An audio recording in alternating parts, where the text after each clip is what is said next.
தேசத்தின் குரல் செய்திகள். முதலில் தலைப்புச் செய்திகள். மாணவர்களுக்கு கிடைக்கப் போகும் 3000 ரூபாய் பெறுமதியான காலணி வவுச்சர். அஸ்வசுவம் முதியோர் கொடுப்பனவு 7 லட்சத்திற்கும் அதிகமானோருக்கு நாளை முதல் வங்கிக் கணக்குகளில் நிதி வைப்பு.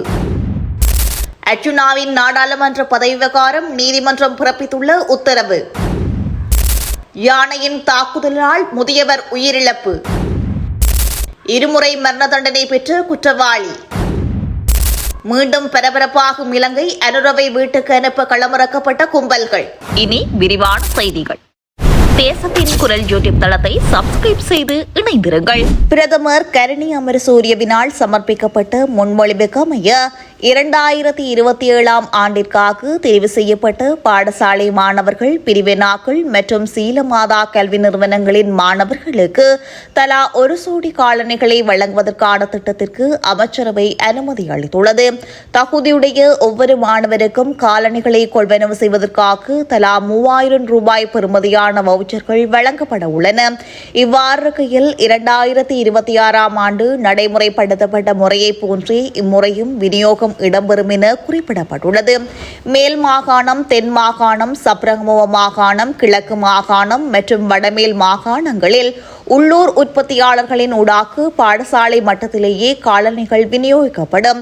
மத்திய, வடக்கு, வடமத்திய மற்றும் ஊவா மாகாணங்களில் மாணவர்கள் சந்தையிலிருந்து நேரடியாக காலணிகளை கொள்வனவு செய்ய முடியும் என தெரிவிக்கப்பட்டுள்ளது.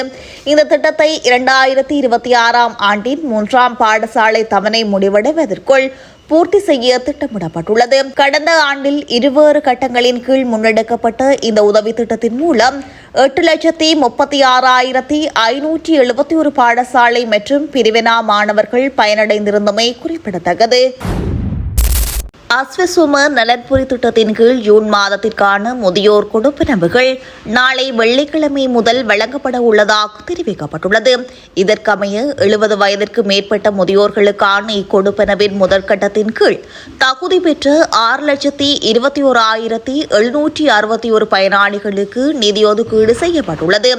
இதேபோன்று இதன் 2ஆம் கட்டத்தின் கீழ் 70 வயதிற்கு மேற்பட்ட 76,139 முதியோர்களுக்கு நிதி ஒதுக்கீடு செய்யப்பட்டுள்ளது. இந்த நிதிகள் அனைத்தும் தகுதியான பயனாளிகளின் அஸ்வசும வங்கி கணக்குகளில் நேரடியாக வைப்பிலிடப்பட்டுள்ளன. இதன்படி தமக்குரிய கொடுப்பனவு தொகையை பயனாளிகள் அனைவரும் நாளை முதல் தத்தமது அஸ்வசும வங்கி கணக்குகளின் ஊடாக பெற்றுக்கொள்ள முடியும் என நலன்புரி நன்மைகள் சபையின் மேலதிக ஆணையாளர் DLP ரிஷான் தர்மசேன குறிப்பிட்டுள்ளார். நாடாளுமன்ற உறுப்பினர் பதவியில் அர்ச்சுனா ராமநாதன் தொடர தகுதியுடையவரா என்பதை சவால் செய்யும் குவாவரான்டோ மனு தொடர்பான வாதங்களை விசாரிக்க 2026 ஆகஸ்ட் 31 மேன்முறையீட்டு நீதிமன்றம் நிர்ணயித்துள்ளது. இவ்வழக்கு இன்று மேன்முறையீட்டு நீதிமன்றத்தில் எடுத்துக் கொள்ளப்பட்ட போதிலும் நீதியரசர்கள் அமர்வு முறையாக அமைக்கப்படாத காரணத்தால் விசாரணை ஒத்திவைக்கப்பட்டுள்ளது. இவ்வாறு இருக்கையில் இந்த மனுவை அபினவ பெரமுன கட்சியின் தலைவர் ஓஷல கேரத் தாக்கல் செய்துள்ளார். அவரது மனுவில் நடைபெற்ற பொதுத் தேர்தலுக்காக வேட்புமனு தாக்கல் செய்தபோது MP அர்ச்சுனா ராமநாதன் இன்னும் அரசாங்க மருத்துவ அதிகாரியாக பணியாற்றிக் கொண்டிருந்ததாக தெரிவிக்கப்பட்டுள்ளது. அரசு பணியிலிருந்து முறையாக பதவி விலகல் செய்யாமல் வேட்புமனு தாக்கல் செய்தது நாடாளுமன்ற தேர்தல் சட்டத்தை மீறுவதாக மனுதாரர் மனுவில் தெரிவித்துள்ளார். இதன்படி அர்ச்சுனா ராமநாதன் சட்டபூர்வமாக நாடாளுமன்ற உறுப்பினர் பதவியை வகிக்க தகுதியற்றவர் என நீதிமன்றம் அறிவிக்க வேண்டும் என்று அவர் தெரிவித்துள்ளார். மனுதாரர் தரப்பின் சட்டத்திரணி வழக்கை விரைவாக விசாரணைக்கு எடுத்துக் கொள்ளுமாறு கோரியதை தொடர்ந்து மேன்முறையீட்டு நீதிமன்றம் ஆகஸ்ட் 31 வாதங்களை விசாரிக்க தீர்மானித்துள்ளது. அந்த வழக்கை அன்றைய பட்டியல் முதலிடத்தில் சேர்த்துள்ளது.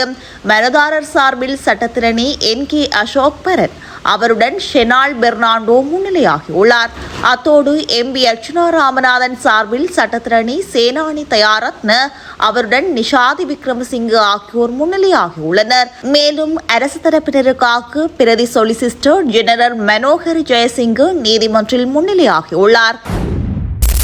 வளர்ப்பு யானை ஒன்றின் தாக்குதலுக்கு இலக்காகி முதியவர் ஒருவர் உயிரிழந்த சம்பவம் பெரும் சோகத்தை ஏற்படுத்தியுள்ளது. இச்சம்பவமானது கண்டி மெனிக்கிண்ண பகுதியில் இடம்பெற்றுள்ளது. ஏற்கனவே 3 உயிர்களை பறித்ததாக தெரிவிக்கப்படும் முத்துகன்று யானையை இத்தாக்குதலை நடாத்தியுள்ளது.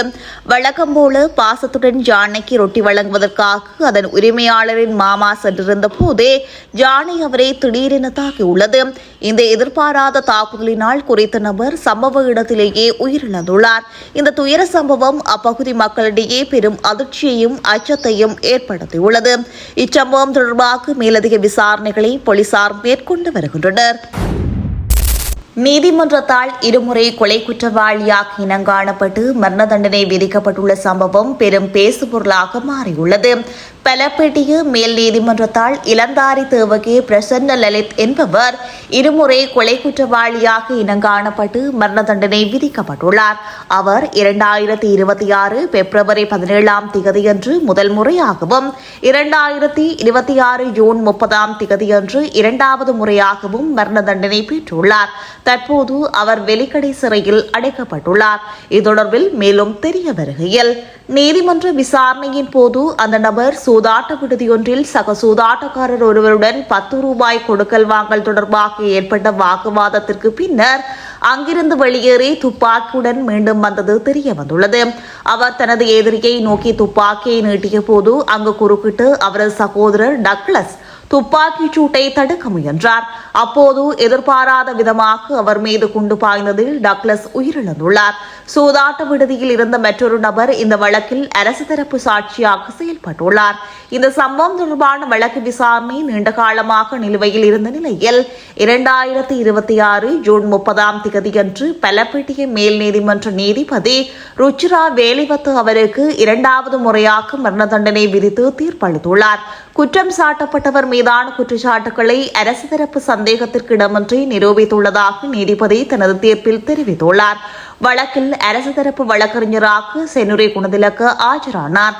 பிரதிவாதி சார்பில் வழக்கறிஞர் அமலி ஜெயசிங்கு ஆஜரானார். அவருக்கு வழக்கறிஞர் சசங்க ஜெயசேகர் அறிவுறுத்தல்களை வழங்கியுள்ளார். சமகால அரசாங்கத்திற்கு எதிராக நாடளாவிய ரீதியில் போராட்டம் முன்னெடுக்கப்பட்டுள்ளது. தற்போதைய பொருளாதார நெருக்கடியால் விலைவாசிகள் அதிகரித்துள்ளதாக குற்றம் சாட்டி வீதிகளில் ஒன்று கூடும் மக்கள் கோஷங்களை எழுப்பி வருகின்றனர்.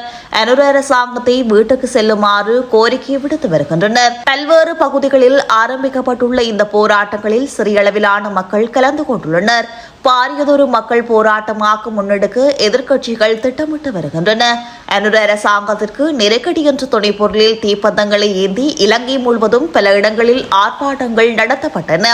இதற்கமைய ஜன அரகலைய புருவசியோ என்ற அமைப்பினால் நேற்று மாலை பொருளை சந்தையில் ஆர்ப்பாட்டம் ஒன்று முன்னெடுக்கப்பட்டது. அத்தியாவசிய பொருட்களின் விலை உயர்வு, எரிபொருள், எரிவாயு மற்றும் மின்சார கட்டணங்களை குறைத்தல் உள்ளிட்ட கோரிக்கைகளை முன்வைத்து இந்த போராட்டம் முன்னெடுக்கப்பட்டுள்ளது. சிவில் அமைப்புகள் மற்றும் ஏனைய சில அமைப்புகள் மற்றும் எதிர்க்கட்சிகள் ஒன்றிணைந்து இந்த ஆர்ப்பாட்டங்களை முன்னெடுத்திருந்தனர். இதற்கமைய மாலபே பேருந்து நிலையத்திற்கு அருகிலும் தீப்பந்த ஆர்ப்பாட்டம் ஒன்று நடைபெற்றதுடன் தெஹிவளை, கல்கிச ஆகிய பகுதிகளில் ஐக்கிய தேசிய கட்சி மற்றும் ஸ்ரீலங்கா சுதந்திர கட்சியின் அமைப்பாளர்கள், நகரசபை உறுப்பினர்கள் மற்றும் பொதுமக்களின் பங்களிப்புடன் ஆர்ப்பாட்டங்கள் முன்னெடுக்கப்பட்டன. அத்தோடு அரசாங்கத்திற்கு எதிர்ப்பு தெரிவிக்கும் வகையில் மகரகம மற்றும் ராஜகிரிய நகரங்களிலும் இவ்வாறான தீப்பந்த ஆர்ப்பாட்டங்கள் நடத்தப்பட்டதாக தெரிவிக்கப்படுகிறது. முன்னாள் ஜனாதிபதி கோட்டபாய ராஜபக்சவை வீட்டுக்கு அனுப்பியது போன்று அனுரவையும் வீட்டுக்கு அனுப்பும் போராட்டங்கள் தற்போது தீவிரமடைந்துள்ளன. கோட்டா கோஹோம் போராட்டம் இலங்கை முழுவதும் தீவிரம் பெற்றிருந்த நிலையில் ஜனாதிபதி பதவியிலிருந்து கோட்டபாய ராஜபக்ச விலகியிருந்தமை குறிப்பிடத்தக்கது.